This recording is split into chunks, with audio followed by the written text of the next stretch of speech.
저는 평생 끈과 함께 살아왔습니다. 아니, 정확히 말하면 끈에 목숨을 맡기고 살았다고 해야겠죠. 1979년 쿠웨이트 건설 현장이었습니다. 저는 33살이었고 50층 높이 철골 위에서 용접을 하고 있었어요. 그때 일은 지금도 생생해요. 새벽 4시에 일어나 현장 버스를 타고 사막 한복판의 공사장으로 향하던 길. 창밖으로 보이는 끝없는 모래 언덕들. 그날도 평소와 다르지 않았습니다. 안전벨트를 허리에 둘러매고 카라비너를 철골에 걸었죠. 하지만 옆에서 작업하던 김성호 형은 달랐어요. 회사에서 지급한 낡은 안전벨트를 그대로 쓰고 있었거든요. 성호 형, 그 끈 좀 봅시다. 저는 형의 안전벨트를 만져봤어요. 나일론 섬유가 햇볕에 발에 하얗게 변했고 손가락으로 비비니 실밥이 풀어져 나왔습니다. 이거 위험해요. 제가 여분으로 가져온 걸로 바꿔 쓰세요. 괜찮다, 괜찮아. 벌써 2년째 쓰는 건데 뭐. 형은 손을 저으며 웃었어요. 그때 저는 억지로라도 형이 벨트를 바꿔줬어야 했는데 지금 생각해도 그게 제일 후회됩니다. 오후 2시쯤이었나요? 갑자기 툭 하는 소리가 들렸어요.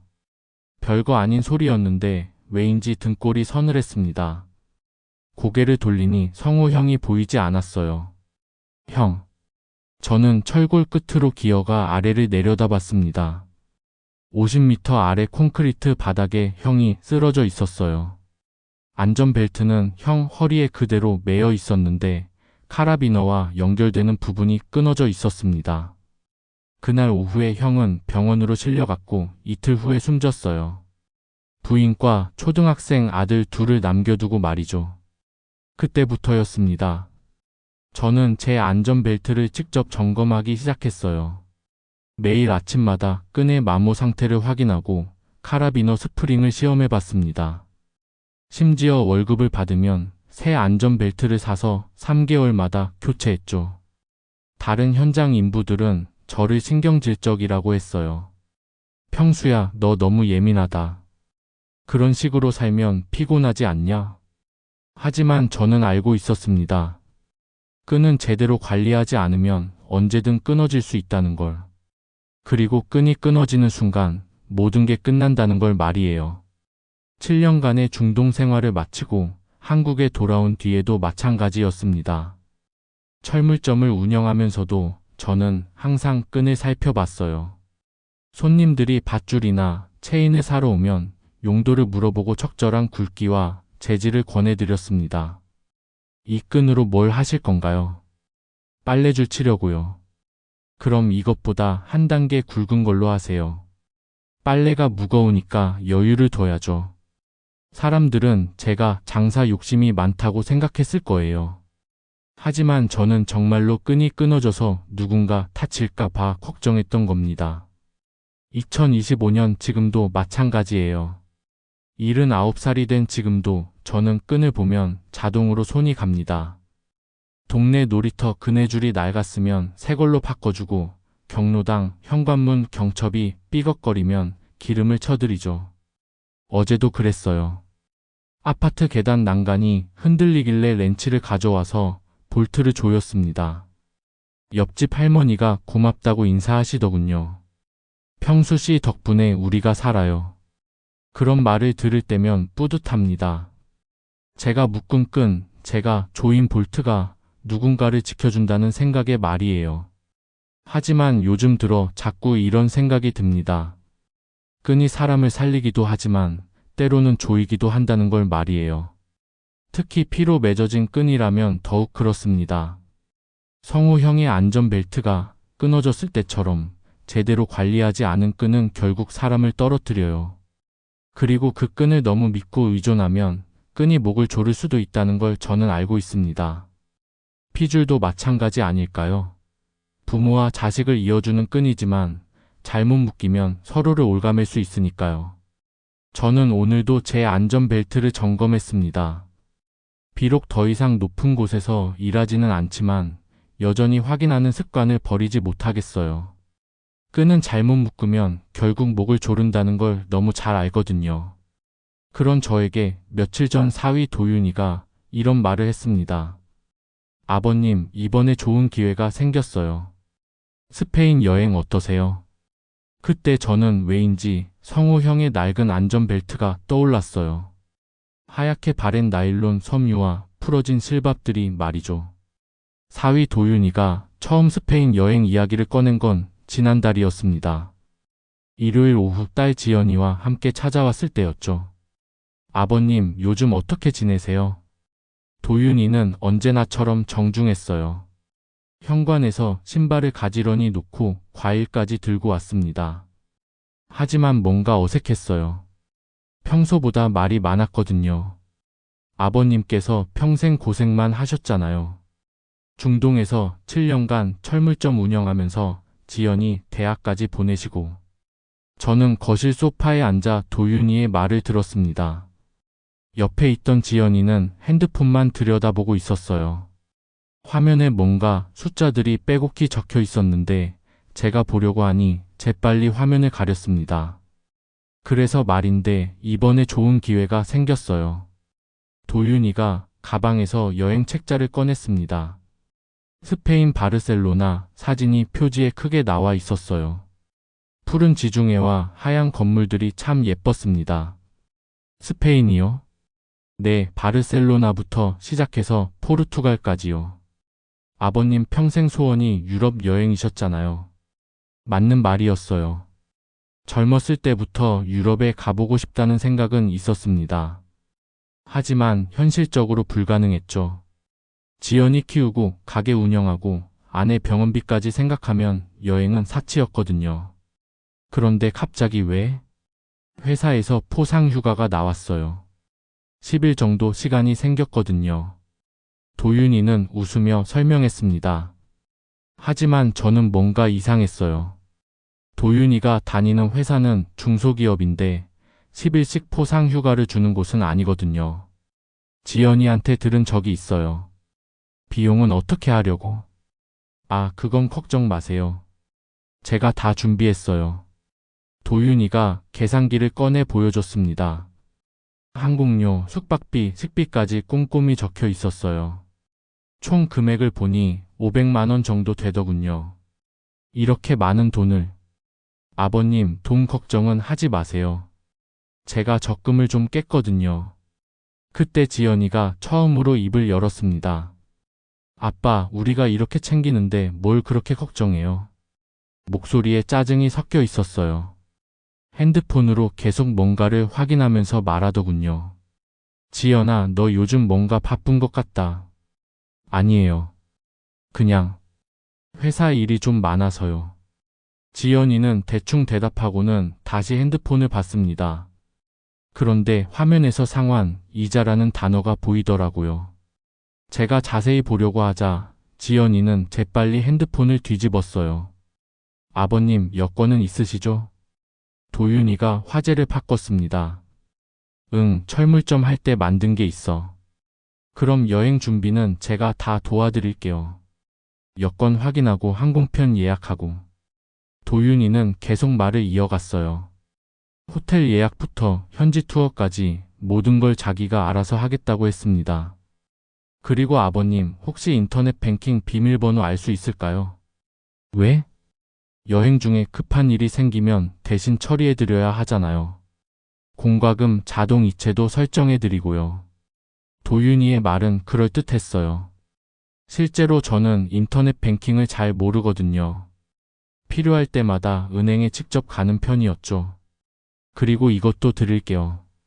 지연이가 큰 상자를 하나 꺼냈습니다. 명품 가방이었어요.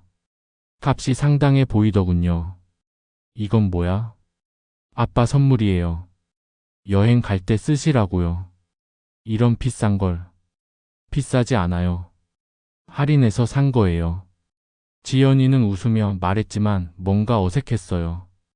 평소에 용돈도 아껴 쓰라고 하던 딸이 갑자기 이런 비싼 선물을 준다니 말이에요.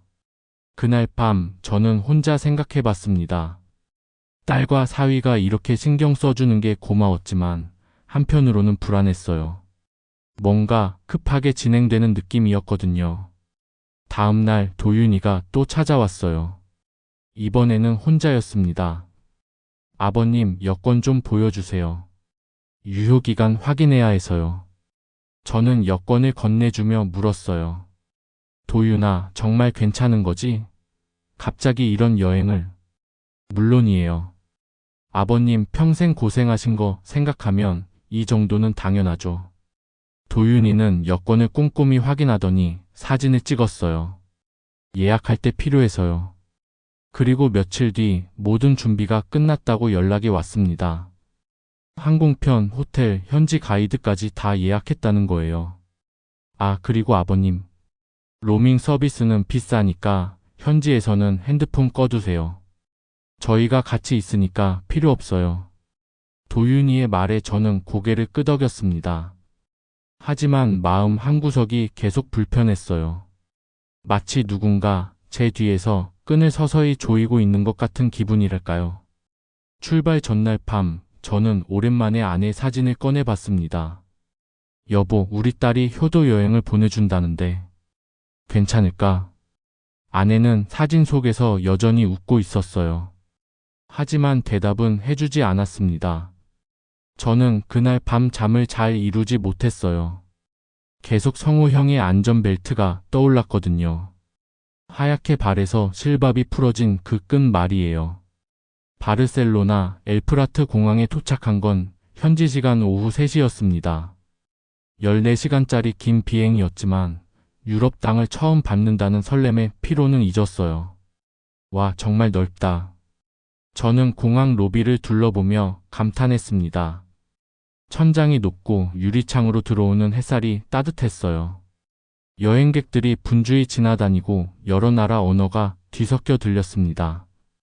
아버님, 여기 앉아서 잠깐만 기다리세요. 도윤이가 공항 로비 의자를 가리켰어요. 딸 지연이는 옆에서 캐리어를 끌고 있었습니다. 어디 가는 거야?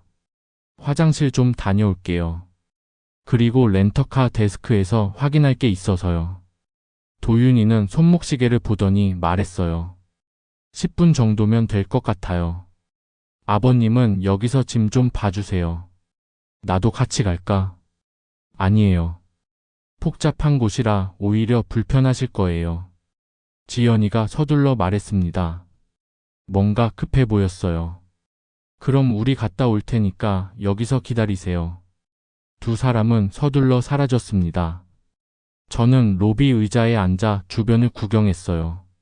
스페인어 안내 방송이 계속 흘러나오고 면세점 직원들이 바쁘게 움직였습니다. 처음엔 재미있었어요. 다른 나라 사람들이 어떻게 생겼는지, 어떤 옷을 입는지 구경하는 재미가 있었거든요. 하지만 시간이 지나면서 불안해지기 시작했습니다. 10분이 지나고 20분이 지나도 둘이 돌아오지 않았어요.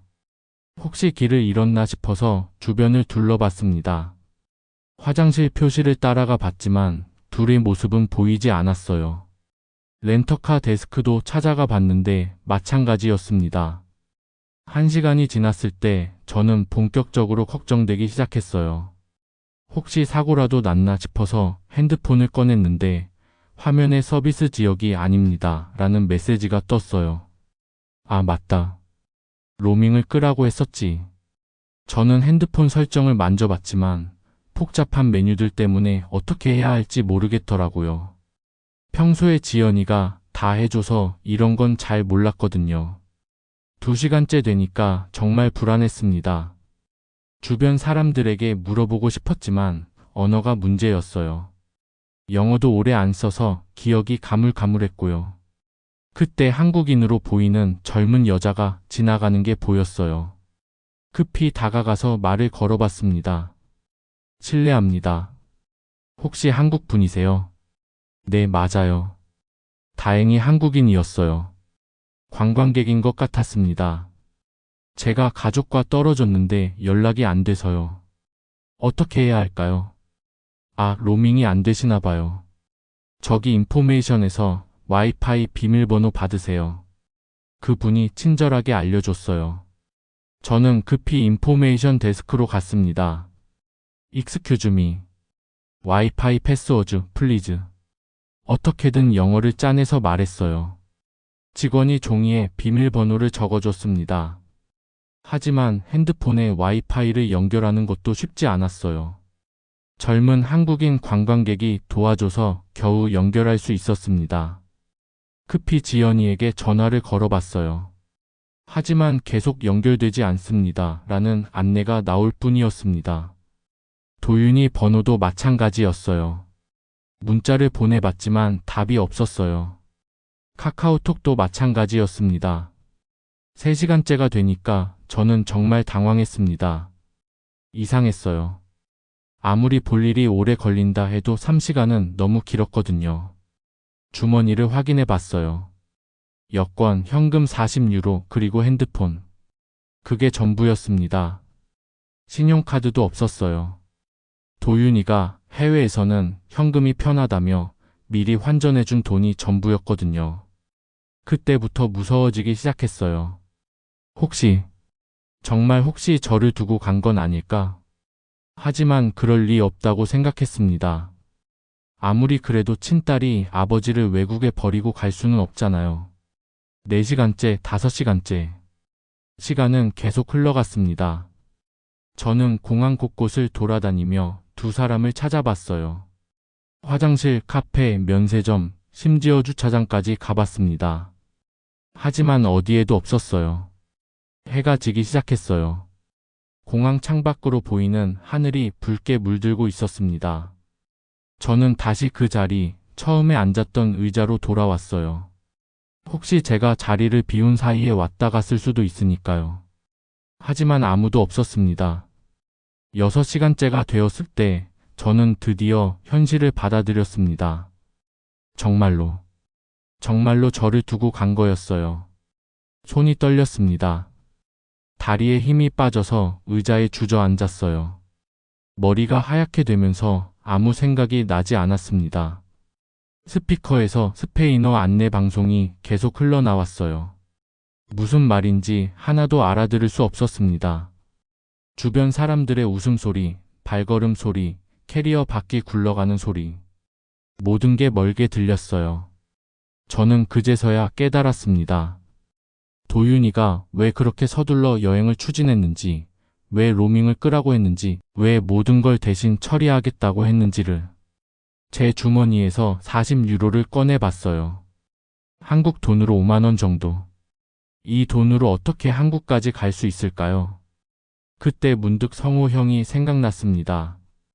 끊어진 안전벨트와 함께 50m 아래로 떨어졌던 그 사람 말이에요. 저도 지금 떨어지고 있는 건 아닐까? 다만 보이지 않는 곳에서 천천히 말이에요. 공항 의자에 앉은 채로 저는 밤이 오는 걸 지켜봤습니다. 바르셀로나의 첫날은 그렇게 깊어갔어요. 첫날 밤은 공항 의자에서 보냈습니다. 등바디가 딱딱해서 잠을 제대로 잘 수 없었어요. 1시간 자고 깨고 또 1시간 자고 깨고. 그런 식으로 밤을 버텼습니다. 새벽 5시쯤 되니까 청소하는 사람들이 나타났어요. 공항 곳곳을 닦고 쓰레기통을 비우더군요. 저는 그들을 보면서 생각했습니다. 나도 뭔가 해야 한다고. 중동 현장에서 7년을 버틴 사람이 이런 일로 포기할 순 없잖아요. 아침 7시가 되자 공항이 다시 붐비기 시작했어요. 이른 비행기를 타려는 사람들이 하나둘 나타났습니다. 저는 용기를 내서 인포메이션 데스크로 갔어요. 직원은 스페인 여자였는데 다행히 영어를 할 줄 알았습니다. Excuse me. I need help. Yes, how can I help you? 저는 천천히 아는 영어를 총동원해서 말했어요.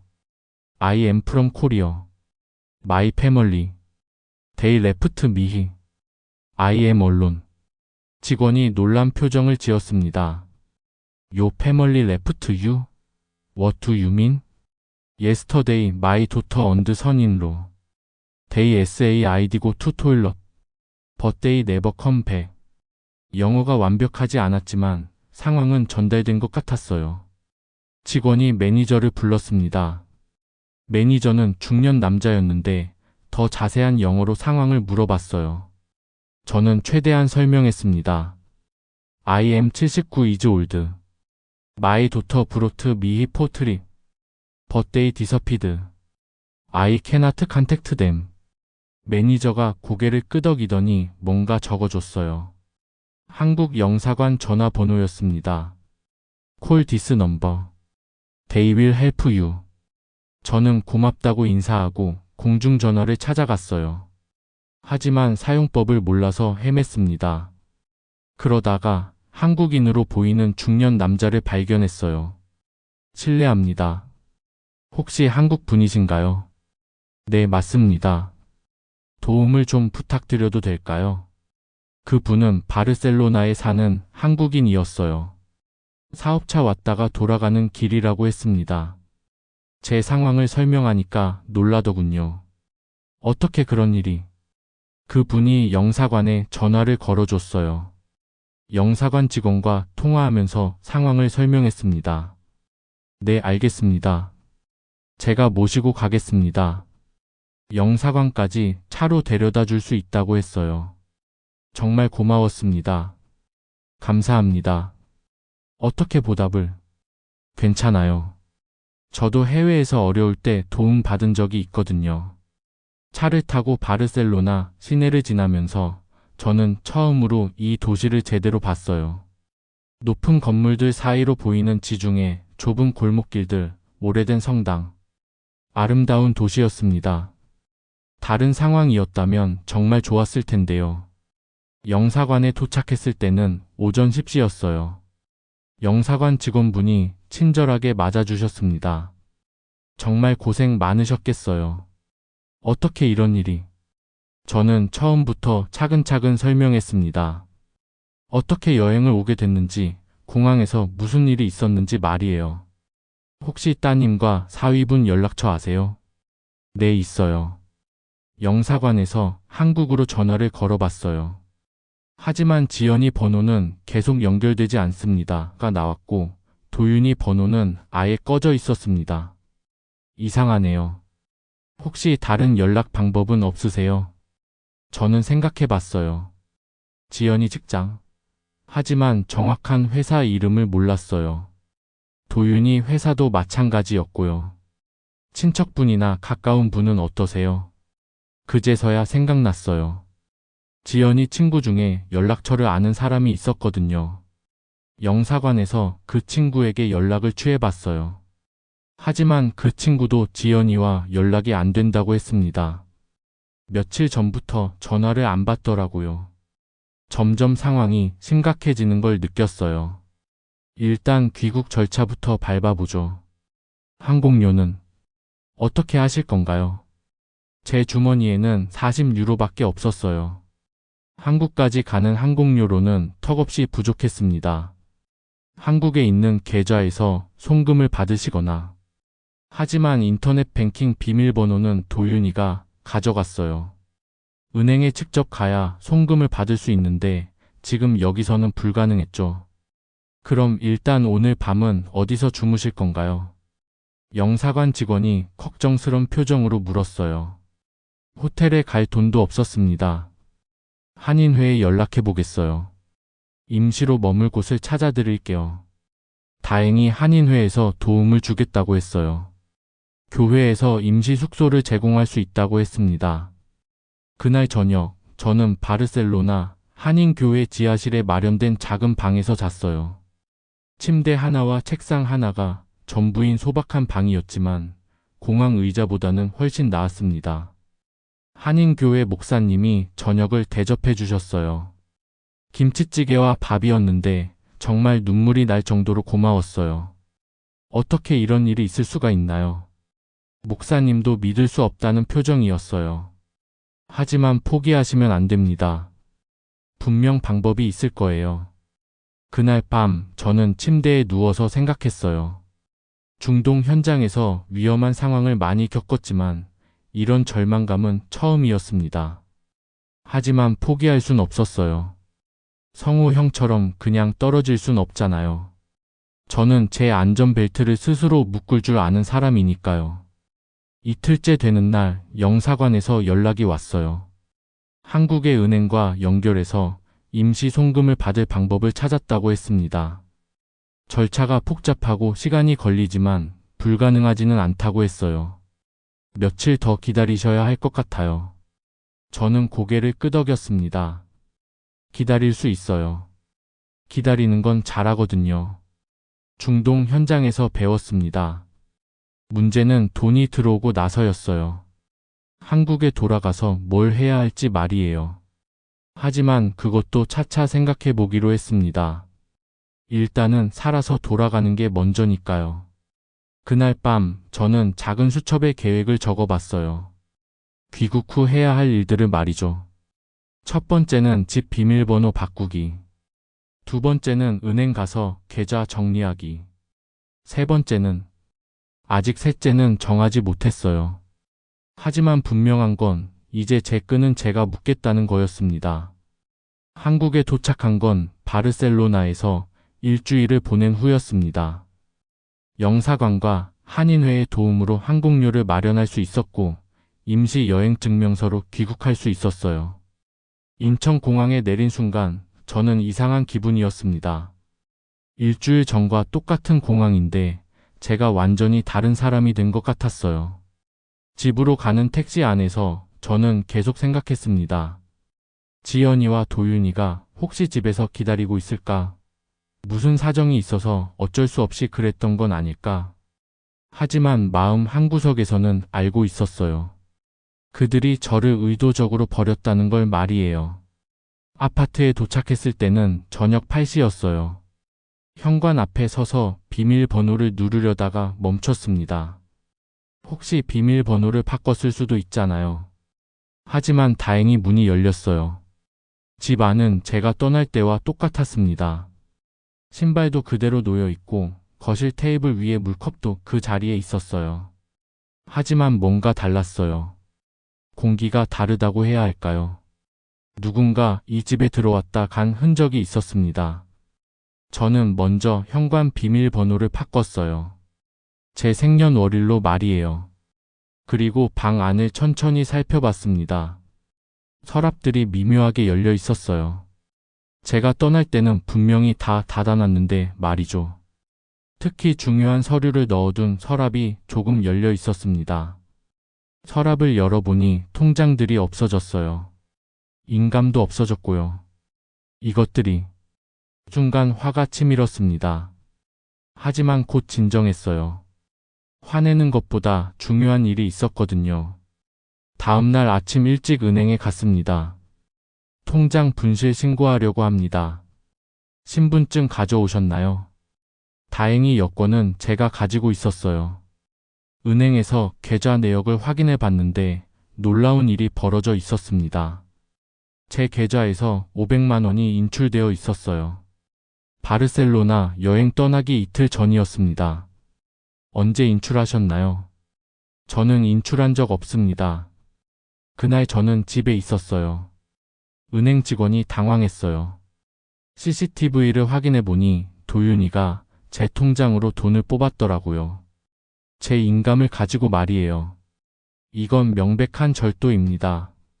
신고하셔야 할 것 같아요. 하지만 더 심각한 걸 발견했어요. 제 집을 담보로 대출 신청이 들어와 있었던 거예요. 다행히 본인 확인 절차에서 막혀서 실행되지는 않았지만 시도한 흔적이 남아 있었습니다.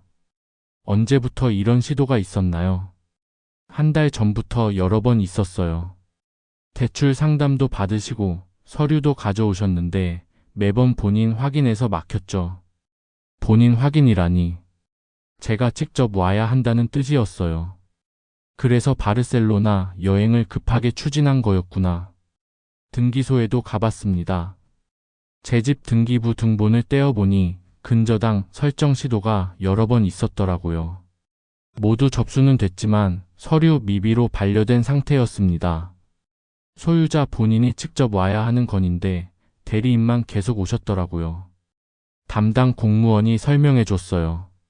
그래서 매번 보정 요구를 했는데 결국 기간이 지나서 모두 각하됐어요. 제 손이 떨렸습니다. 정말로 제 집을 담보로 돈을 빌리려고 했던 거였어요. 집에 돌아와서 저는 법무사 사무실에 전화했습니다. 내용 증명을 보내고 싶습니다. 어떤 내용으로 보내드릴까요? 저는 천천히 말했어요. 첫째, 무단으로 제 재산에 접근하는 것을 금지한다. 둘째, 앞으로 어떤 명목으로든 제 대리를 할 수 없다. 셋째, 기존에 맡겨둔 모든 위임을 철회한다. 보내실 상대방은 제 딸과 사위입니다. 법무사가 잠시 말을 잇지 못했어요. 아마 이런 경우는 처음일 거예요. 내용 증명을 보낸 다음 날 지연이에게서 전화가 왔습니다. 아빠, 무슨 일이에요? 갑자기 내용 증명이. 목소리가 떨리고 있었어요. 지연아, 너희가 나를 바르셀로나에 버리고 간 이유를 알고 있다. 뭔 소리예요? 우리가 아빠를. 그만해. 은행도 다녀왔고 등기소도 다녀왔어. 전화 너머로 침묵이 흘렀어요. 아빠, 우리가 얼마나 힘든지 아세요? 빚이 얼마나 많은지 아세요? 지연이가 울먹이기 시작했어요. 그 집이 없으면 우리는 정말 길거리에 나앉아야 해요. 아빠도 나중에 다 돌려드릴 생각이었어요. 돌려주려고 했으면 왜 나를 속였냐? 속인 게 아니라 아빠가 허락해 주실 것 같지 않아서. 그때 도윤이가 전화를 받았어요. 아버님, 저희가 잘못했습니다. 하지만 지금이라도 이야기하면 안 될까요? 이야기할 게 뭐가 있냐? 너희가 나를 외국에 버리고 와서 내 재산을 가져가려고 했다는 것 말고. 그게 아니라 저희도 어쩔 수 없는 상황이었어요. 도윤이의 목소리에는 더 이상 예전의 공손함이 없었어요. 차가웠습니다. 투자에 실패해서 빚이 너무 많아졌어요. 집까지 경매로 넘어갈 상황이에요. 그게 나와 무슨 상관이냐? 아버님의 집을 담보로 대출을 받아서 정리하려고 했던 거예요. 물론 나중에 다 갚고 돌려드릴 생각이었어요. 저는 웃음이 나왔어요. 쓴 웃음이었지만요. 그래서 나를 바르셀로나에 버린 거냐? 버린 게 아니라 잠깐 시간을 벌려고. 잠깐이 일주일이냐? 전화 너머로 또 침묵이 흘렀어요. 아버님, 법대로 하시겠다는 거죠? 도윤이가 찬 목소리로 말했어요. 그래, 법대로 하자. 저는 전화를 끊었습니다. 그날 밤 저는 아내 사진을 꺼내봤어요. 여보, 우리 딸이 이런 애가 아니었는데. 하지만 아내는 대답해주지 않았어요. 그저 사진 속에서 웃고 있을 뿐이었습니다. 며칠 후 지연이가 집에 찾아왔어요. 혼자였습니다. 아빠, 문 좀 열어주세요. 인터폰 너머로 들리는 목소리가 초라했어요. 하지만 저는 문을 열어주지 않았습니다. 할 말이 있으면 여기서 해. 아빠, 제발. 우리 이야기 좀 해요. 이야기는 끝났다. 아빠가 정말 이럴 거예요. 저는 아빠 딸인데. 그때 저는 분명하게 말했어요. 지연아, 너는 바르셀로나 공항에서 내 딸이기를 그만뒀어. 아빠, 핏줄도 끈이야. 잘못 묶이면 목을 조르고 제대로 풀어야 다시 숨을 쉴 수 있어. 지연이가 한참 동안 현관 앞에 서 있었어요. 그러다가 결국 돌아갔습니다. 그 후로 몇 번 더 찾아왔지만 저는 문을 열어주지 않았어요. 전화도 받지 않았습니다. 한 달 후 변호사 사무실에서 연락이 왔어요. 고소장이 접수됐습니다. 사기와 절도 혐의로 말이에요. 저는 법적 절차를 밟기로 결정했어요. 감정적으로 접근하면 또 당할 수 있으니까요. 하지만 가장 중요한 건 집을 처분하는 일이었어요. 이 집에 있는 그들이 계속 노릴 테니까요. 부동산에 가서 매매 상담을 받았습니다. 요즘 시세로는 4억 정도 될 것 같아요. 빨리 팔고 싶습니다. 금매로 내놓으시면 3억 5천 정도. 괜찮아요. 빨리 처분해 주세요. 집을 내놓은 지 일주일 만에 계약이 성사됐어요. 30년 동안 살았던 집을 떠나는 것이 아쉽기도 했지만 오히려 시원했습니다. 이제 그들이 노릴 게 없으니까요. 새로 들어갈 곳은 실버하우스였어요. 협동조합 형태로 운영되는 곳이었는데 노인들이 함께 생활하면서 서로 도우며 사는 곳이었습니다. 보증금 1억에 월 관리비 50만 원. 나머지 돈은 안전한 곳에 보관해 두면 노후를 충분히 보낼 수 있었어요. 이사를 마치고 나서 저는 휴대폰 번호도 바꿨습니다. 지연이와 도윤이가 연락할 수 없게 말이에요. 완전히 새로운 시작이었어요. 79세의 나이에 말이죠. 실버하우스 입주 첫날 다른 어르신들과 인사를 나눴습니다. 평수 씨, 자식분들은 어디 사세요? 김수란 할머니가 물어보셨어요. 자식은 없습니다. 저는 담담하게 대답했어요. 거짓말이 아니었어요. 정말로 이제 자식이 없었으니까요. 그날 밤 새 방에서 잠을 자면서 저는 생각했어요. 끈이 끊어지는 것도 때로는 필요하다는 걸 말이에요. 제대로 끊어야 새로운 끈을 묶을 수 있으니까요. 실버하우스에 정착한 지 한 달이 지나면서 저는 새로운 일상에 적응하기 시작했어요.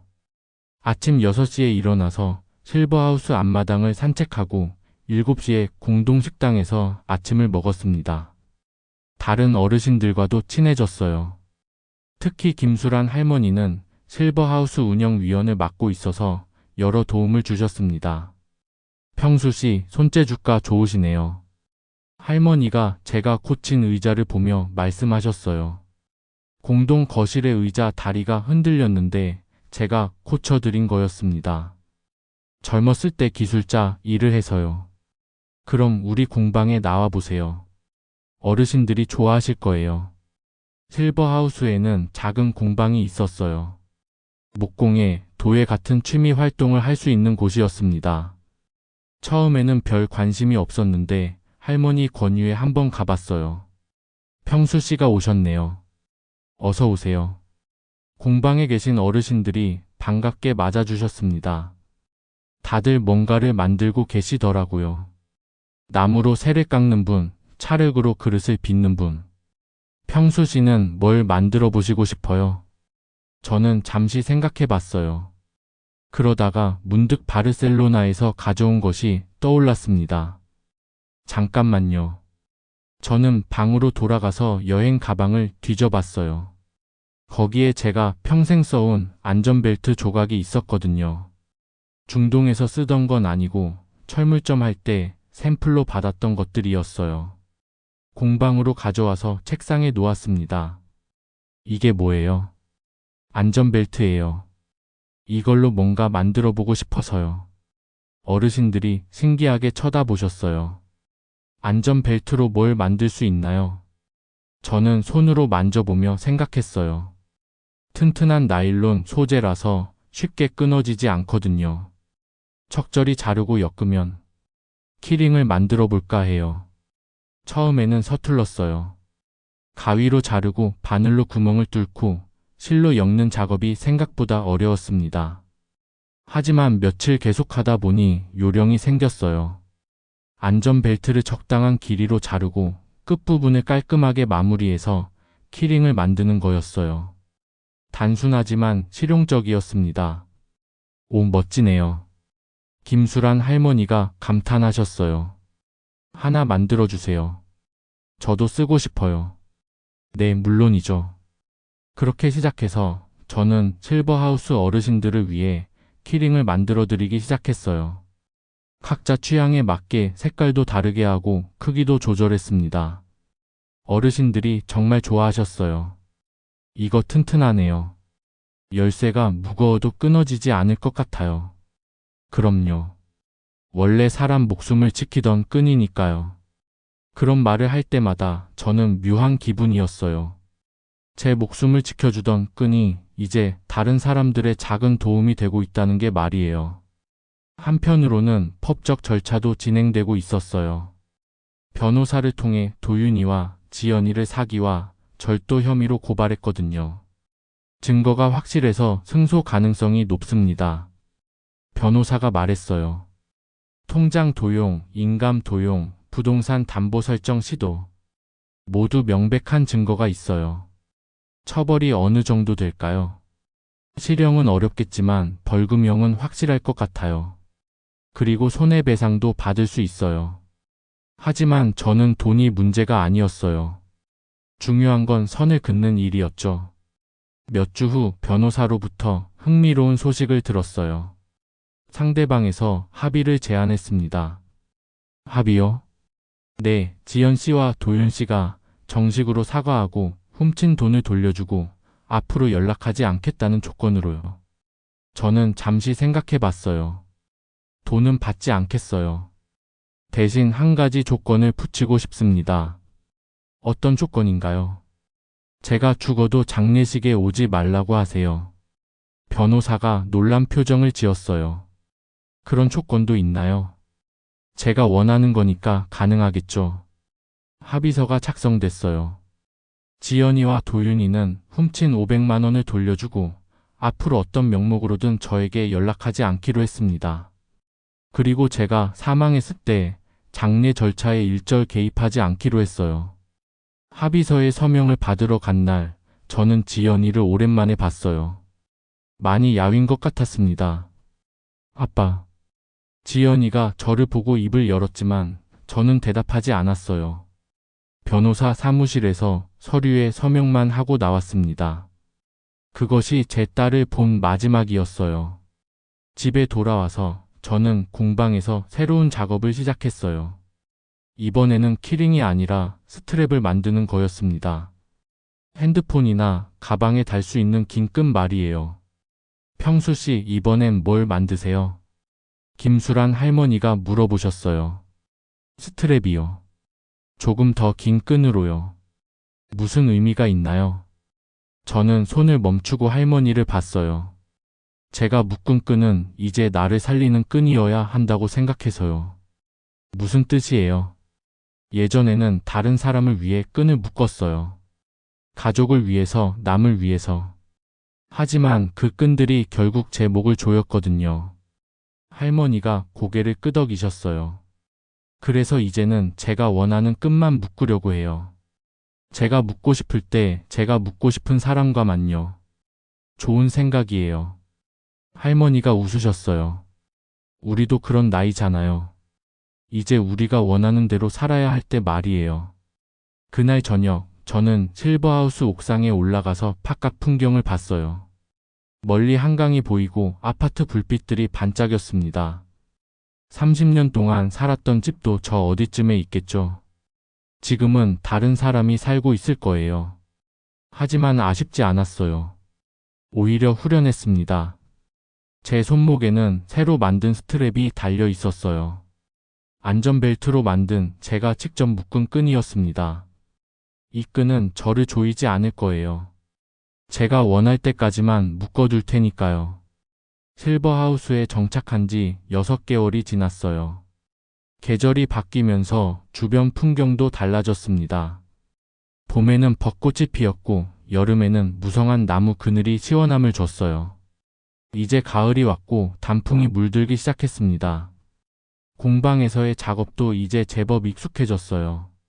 처음엔 키링 몇 개 만드는 게 전부였는데 이제는 스트랩, 손목밴드, 심지어 작은 가방까지 만들 수 있게 됐습니다. 평수 씨 솜씨가 정말 늘었네요. 김수란 할머니가 제가 만든 작품들을 보며 감탄하셨어요. 처음엔 그냥 시간이나 때우자는 심정이었는데 이제는 재미있어요. 정말 그랬어요. 안전벨트 조각들을 가위로 자르고 바늘로 꿰매고 모양을 잡아가는 과정이 즐거웠습니다. 무엇보다 제 손으로 직접 만든다는 게 좋았어요. 어느 날 공방에 새로운 분이 오셨어요.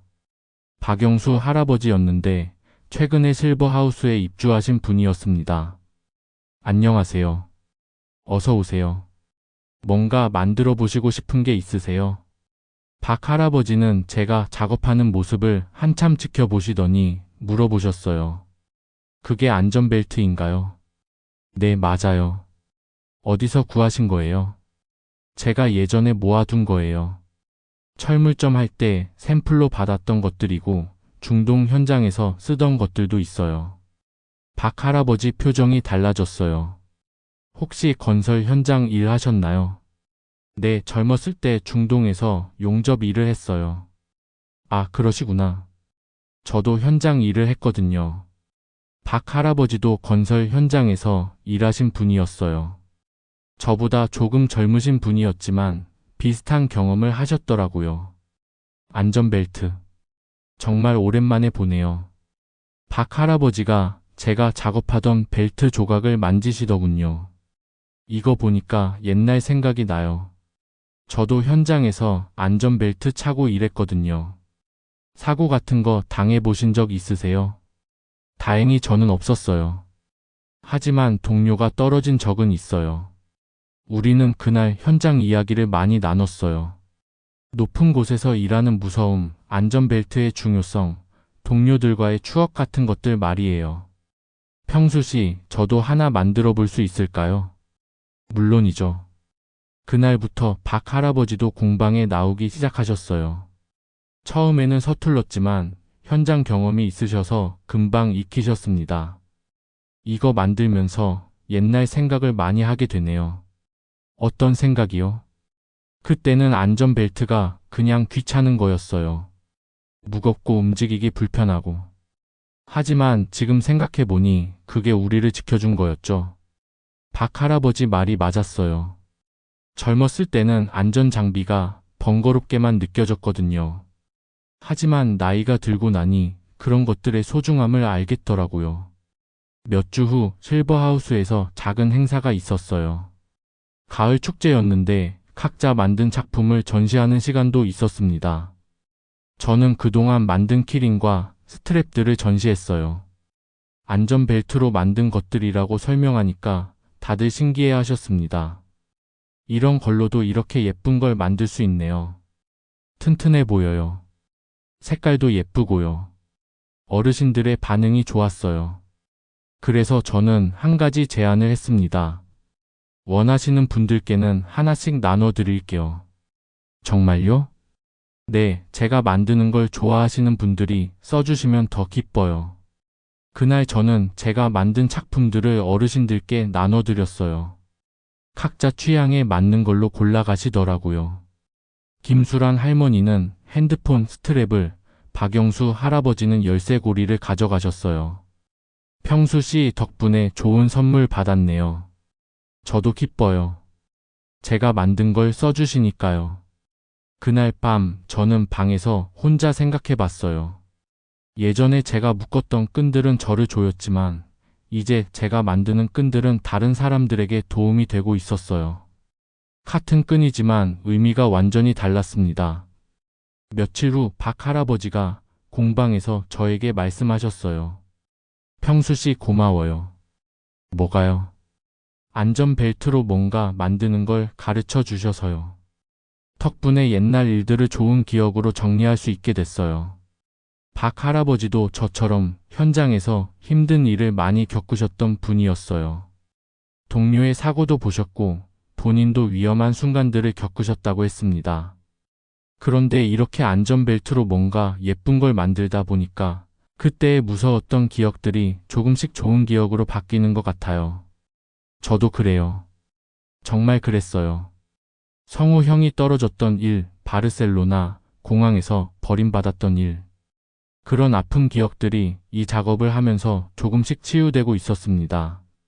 내가 묶은 끈은 이제 나를 살리는 끈이어야지. 저는 혼잣말로 중얼거렸어요. 뭐라고 하셨어요? 아, 그냥 혼잣말이에요. 하지만 박 할아버지가 고개를 끄덕이시더군요. 좋은 말씀이네요. 우리가 묶는 끈은 이제 우리를 살려야 하는 거죠. 그날 오후 저는 새로운 작업을 시작했어요. 이번에는 조금 더 큰 것을 만들어 보고 싶었거든요. 여러 개의 안전벨트 조각을 엮어서 작은 주머니를 만드는 거였어요. 안전벨트의 튼튼함을 살려서 실용적인 걸 만들고 싶었습니다. 작업하면서 저는 계속 생각했어요. 제 인생에서 끈이 어떤 의미였는지, 앞으로는 어떤 끈을 묶고 싶은지 말이에요. 이제 저는 확신했어요. 제가 묶는 모든 끈은 저를 위한, 그리고 제가 아끼는 사람들을 위한 끈이어야 한다는 걸 말이죠. 더 이상 저를 조이는 끈은 묶지 않을 거예요. 실버하우스에서 보낸 첫 겨울이 지나고 봄이 다시 왔습니다. 벌써 1년이 흘렀다는 게 믿어지지 않았어요. 이곳에서의 생활이 이렇게 편안할 줄 몰랐거든요. 공방 작업도 계속했어요. 이제는 실버하우스 어르신들뿐만 아니라 동네 사람들도 제가 만든 작품들에 관심을 보이기 시작했습니다. 평수 씨, 이거 정말 튼튼하네요. 경로당에서 만난 할머니가 제가 만든 키링을 보며 말씀하셨어요. 아들이 공장에서 일하는데 이런 튼튼한 키링이 필요하다고 하더라고요. 하나 더 만들어 주실 수 있어요? 물론이죠. 이렇게 입소문이 나면서 가끔 주문을 받기도 했어요. 큰 돈은 아니지만 제가 만든 걸 필요로 하는 사람들이 있다는 게 기뻤습니다. 오늘은 특별한 날이었어요. 제 80번째 생일이었거든요. 평수 씨 생일 축하해요. 김수란 할머니를 비롯해서 실버하우스 어르신들이 작은 파티를 준비해 주셨어요. 공동 거실에 케이크와 음식이 차려져 있었습니다. 고마워요, 할머니. 80세라니 정말 대단해요. 앞으로도 건강하게 오래오래 사세요. 박영수 할아버지도 축하해 주셨어요. 요즘에는 할아버지도 안전벨트로 작은 작품들을 만드시더라고요. 평수 씨가 가르쳐 주신 덕분에 저도 새로운 취미가 생겼어요. 파티가 끝나고 나서 저는 혼자 산책을 나갔어요. 실버하우스 앞 한강 산책로였는데 벚꽃이 만개해서 정말 아름다웠습니다. 벤치에 앉아서 강물을 바라보고 있는데 문득 1년 전 일이 떠올랐어요. 바르셀로나 공항에서 혼자 앉아 있던 그때 말이에요. 그때는 정말 막막했었는데 지금은 이렇게 평온하다니. 인생이 참 알 수 없는 것 같아요. 산책로를 걸으면서 저는 벤치 하나를 발견했어요. 난간 볼트가 헐거워져서 흔들리고 있더라고요. 누군가 다칠 수 있겠다 싶어서 다음날 렌치를 가져와서 조였습니다. 또 고치시는 거예요? 산책하던 젊은 엄마가 물어봤어요. 유모차를 밀고 있었는데 아기가 한돌 정도 된 것 같았어요. 벤치가 흔들려서 위험할까 봐요. 감사해요. 요즘 이런 분들이 드물어서. 당연한 일이에요. 볼트를 조이면서 저는 생각했어요. 아직도 습관이 남아있구나. 끈이 헐거우면 조이고 위험한 걸 보면 고치고. 하지만 이제는 다릅니다. 예전에는 의무감으로 했다면 이제는 제가 원해서 하는 일이에요. 며칠 후 변호사 사무실에서 연락이 왔어요. 지연 씨가 접근금지 신청을 위반했습니다. 무슨 일인가요?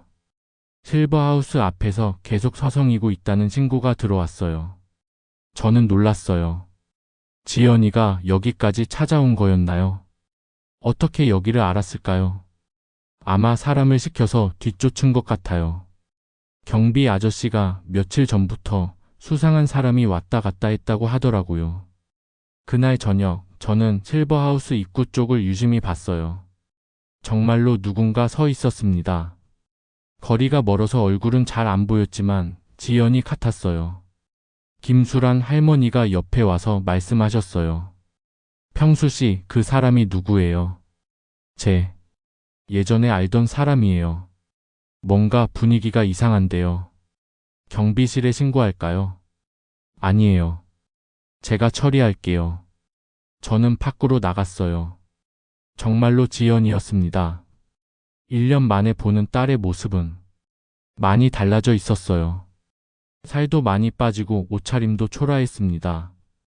지연아. 저는 조용히 불렀어요. 아빠. 지연이가 돌아봤어요. 눈이 빨갛게 부어 있었습니다. 왜 여기 왔냐? 아빠, 저 잘못했어요. 정말 잘못했어요. 지연이가 울기 시작했어요. 도윤이랑 이혼했어요. 그 사람이 도박으로 빚을 더 많이 만들었어요. 집도 다 날렸어요. 그래서? 아빠, 제발. 다시 기회를 주세요. 저 정말 반성했어요. 저는 지연이를 조용히 바라봤어요. 예전에는 이런 모습을 보면 마음이 아팠을 텐데 지금은 아무 감정이 없었습니다.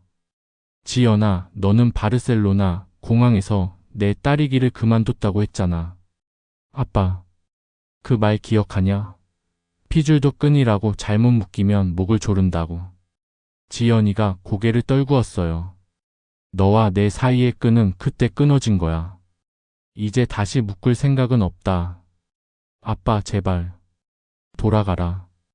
그리고 다시는 여기 오지 마라. 저는 돌아섰어요.